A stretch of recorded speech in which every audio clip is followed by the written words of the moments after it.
చాలా మంది బాధపడుతున్నారు. తట్టుకోలేము, టాబ్లెట్స్ పని చేయట్లేదు అంటారు. ఎందుకు మేడం ఈ సైనసైటిస్ ఎందుకు వస్తుంది? ట్రీట్మెంట్ అందుబాటులో లేదా? క్యూరబుల్ కదా? Sinusitis is a simple infection of the sinuses. మన నోస్లో, మన ఫేషియల్ బోన్స్లో ఎయిర్ స్పేసెస్ ఉంటాయి.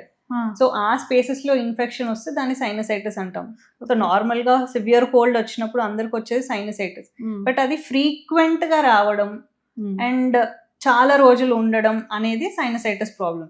సో మనం ఇందాక ముక్కు దూలం వంకర గురించి మాట్లాడుకున్నాం. సో అది ఒక సైడ్కి గ్రాస్గా బెండ్ అయిపోయి ఉంటే అటు సైడ్ ఎయిర్ వెంటిలేషన్ తక్కువ ఉంటుంది. సో ఎయిర్ నార్మల్గా సైనసెస్లో అంత ఎయిర్ వెంటిలేషన్ ఉంటే సో అవి క్లియర్ అవుతాయి. So one side nose block వల్ల అలా ఉండడం వల్ల ఓన్లీ వన్ సైడ్ సైనసైటిస్ రావచ్చు. ఆర్ కొన్ని స్ట్రక్చరల్ వేరియేషన్స్ అంటే ముక్కులో టర్బినేట్స్ అంటాము, అవి పెద్దగా ఉండడం వల్ల సో ఆ ventilation తగ్గడము.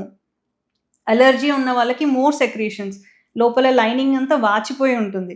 So that also again will cause blockage. So first blockage వల్ల ఈ ఇన్ఫెక్షన్ ఎక్కువ అవ్వడం ఉంటుంది.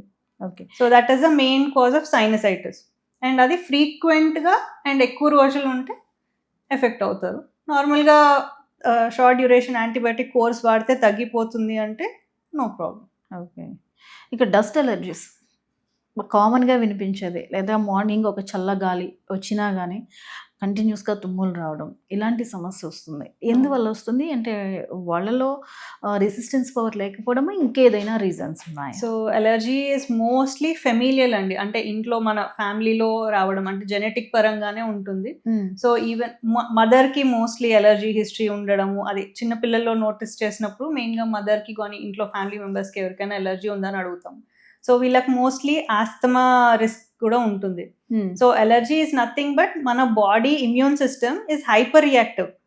అంటే మన బాడీ బయట నుంచి వచ్చే దేనికైనా ఫైట్ చేయాలి.